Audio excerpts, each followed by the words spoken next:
नमस्कार दोस्तों, स्वागत है आपका हमारे चैनल पर। दोस्तों, एक अहम ऑल इंडिया मीटिंग हुई जिसमें देश के लगभग सभी बड़े नेता मौजूद थे। इसी मीटिंग में भारत के विदेश मंत्री डॉक्टर एस जयशंकर ने एक ऐसा बयान दिया जिसने पूरे राजनीतिक और कूटनीतिक माहौल को हिला कर रख दिया। उन्होंने साफ शब्दों में कहा कि भारत किसी भी देश के बीच मध्यस्थ बनकर काम नहीं करेगा।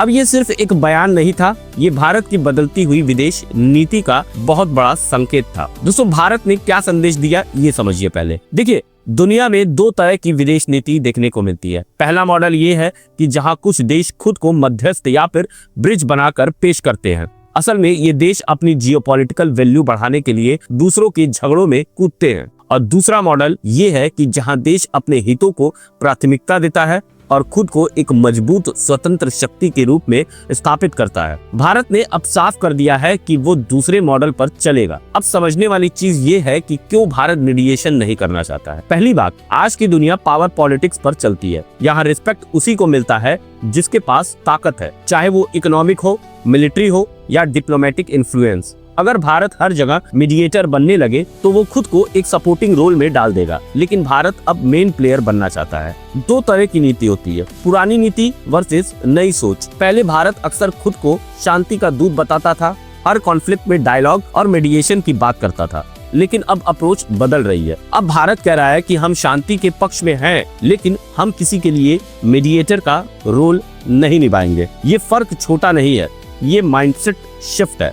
अब समझते हैं तीन बड़े संकेत जो इस बयान से मिले। पहला, भारत अब सबऑर्डिनेट रोल नहीं निभाएगा। किसी के कहने पर जाकर मीडिएशन करना ये भारत की रणनीति बिल्कुल भी नहीं है। दूसरा, टैक्टिकल नहीं, स्ट्रेटेजिक सोचना। शॉर्ट टर्म फायदा लेने के बजाय Bharat long term global positioning पर फोकस कर रहा है। तीसरा, आउटकम शार्पर बनने की कोशिश। जी हाँ, भारत अब सिर्फ घटनाओं को देखना नहीं चाहता, बल्कि उनके परिणामों को प्रभावित करना चाहता है। दोस्तों, अब सवाल आता है कि पाकिस्तान बार बार मीडिएशन की बात क्यों करता है। इसका जवाब बहुत सीधा है। उसकी इकोनॉमी प्रेशर में है, एनर्जी सप्लाई लार्जली बाहर पर डिपेंड है और रीजनल स्टेबिलिटी से उसे सबसे ज्यादा खतरा है। इसलिए वो कोशिश करता है कि किसी भी बड़े कॉन्फ्लिक्ट में खुद को यूजफुल साबित करे।